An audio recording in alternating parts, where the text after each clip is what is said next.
Okay, folks, it's your buddy Mike Messier. Just saw a good movie. I liked it at least. In the Land of Sinners and Saints, Liam Neeson. I never say his name right. Liam Neeson. I can never say it right because I always want to say Leslie Nielsen from way back when, from the Police Squad and the Naked Gun. But this is Liam Neeson, who's been in a lot of stuff, the Taken movies, The Phantom Menace, all these wonderful things. The Taken movies, did I say that? Yes, I did. And for about the last 10, if not 15 years, he's pretty much been making the same movie over and over again, where he plays like an older guy who's been a bad guy. He's been an assassin. He's been a murderer. He's been a henchman of sorts. And now he's trying to do the right thing because some kid is in peril. And guess what? Every time he makes this movie, I see it and I like it. He's making the same movie. Just like AC/DC makes the same album over and over again for the last 35 years. And Liam Neeson makes the same movie. It's taken a variation on a theme. So in this one, the variation is we're back in time, 1974, Ireland, small town, whatever the fuck. Some cars coming over here looking at me like an asshole. But basically, we're in a small town and in Ireland, and the IRA has these people. Now, see, this is stuff that I don't fully understand. Full disclosure, all these world politics, I've heard of the IRA. I believe I don't want to offend any members of it, obviously, but it's Irish, or is it Ireland, like a rebellion, or whatever the fuck. But basically, the Irish were looking for liberation from whoever the fuck, and they were like kind of I don't want to say, I don't want them to get angry if they're still around. But in any event, the IRA has these people, and they are not the good guys in this movie. But what I like about this movie, but yes, you should see it, okay? If you like drama, if you like shoot 'em up movies, but at least with this one there's a real story behind it, which I enjoyed, and real character development. And what I really liked about this movie, several things, I'll probably give it 4 fucking stars, by the way, is first off, where do I even begin? The lady playing kind of the bad guy, but kind of not. Carrie Condon, I was not familiar with her work. She did that movie a couple of years ago, whatever the fuck, In the Land of the Banshees, which I never saw. People told me it was boring. Somebody said, oh, you should watch it just to tell me how boring it is. Well, if you're telling me how boring it is, why do I need to see it, okay? But she's a very good actress, very intense face. If you ever saw the movie Highlander, where the village lady tells McLeod that he's been possessed by the devil. She kind of has that possessed look in that scene, that actress from whatever the fuck, 1986. This Carrie Condon has this kind of possessed face this entire movie. Like, she's really into her acting because she's very convincing.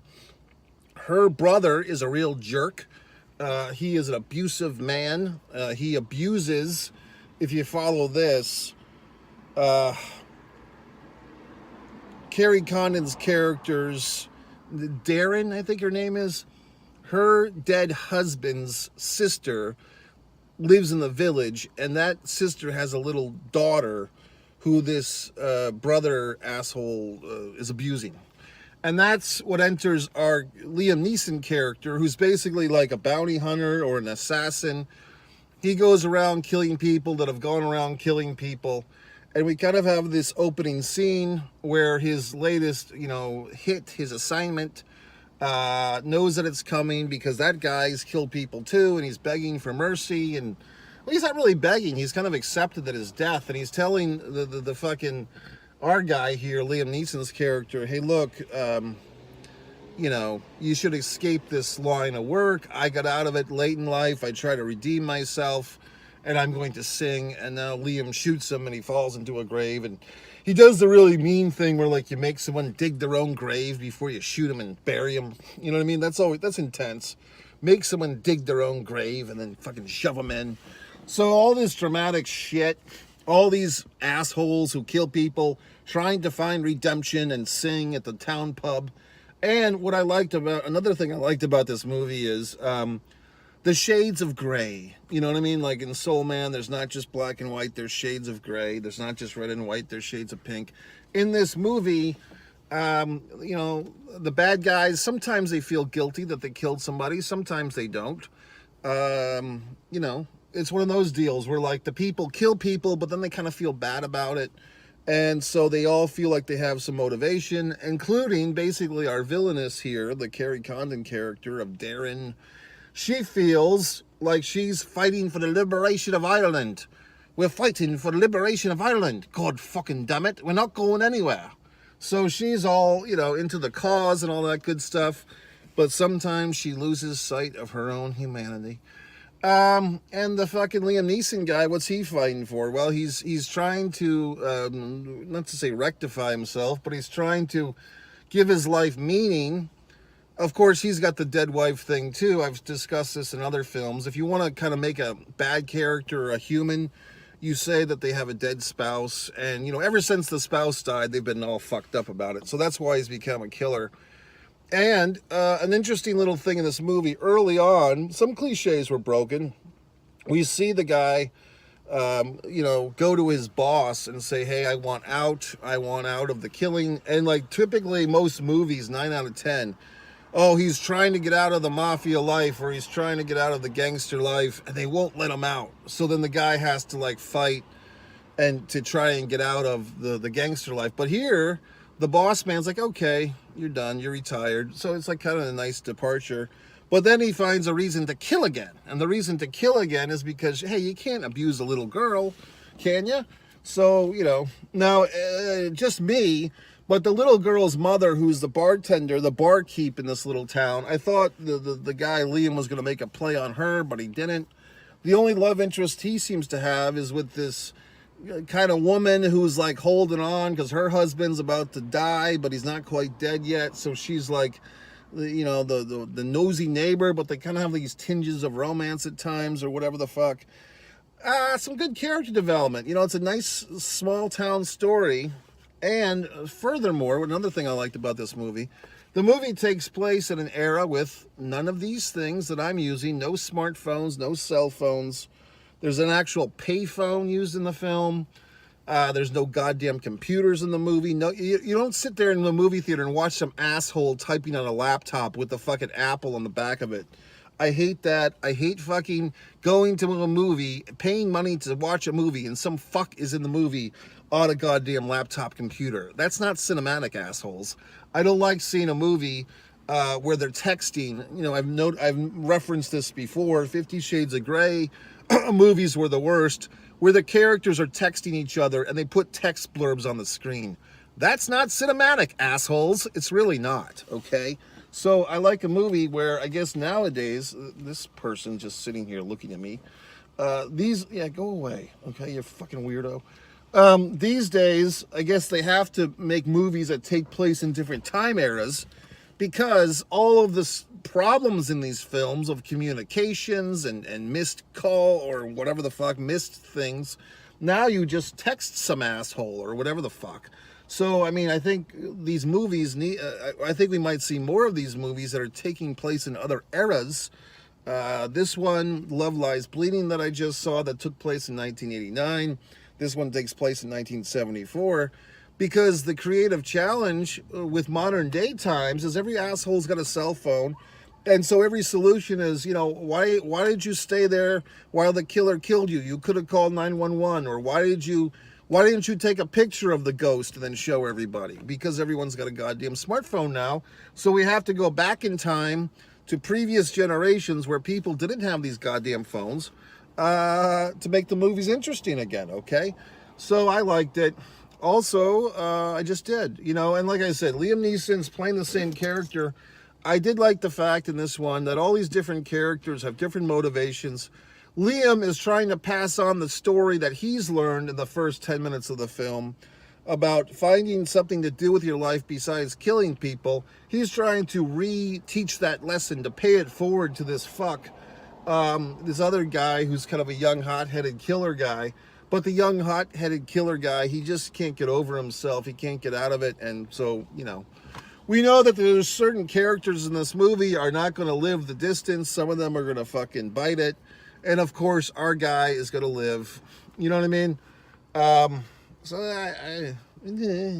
I enjoyed the film. What the fuck? I mean, I just thought it was good. I guess I'm kind of a mark, meaning I'm susceptible to these Liam Neeson films. I mean, the guy's got to be pushing 70 years old now. I mean, it kind of might be past 70. Like I said, for the last 10 or 15 years, he's playing the same asshole over and over again. The killer who redeems himself. Yet I enjoy it. I enjoy this procedure. You know what I mean? Like, I find it good. Like, I mean, when I saw the fucking the little graphic for this fucking movie, I didn't watch the preview. I didn't read the blurb. I'm like, okay, I know what this is gonna be. Liam Neeson, helps some kid and does some shit and kills some people and, reflects upon things and redeems himself. It's the same goddamn movie he's making over and over, except he makes it very well. So that's why these assholes keep making these movies, because they're good ones, okay? So there won't be any sequel to this thing. There doesn't seem to be a need.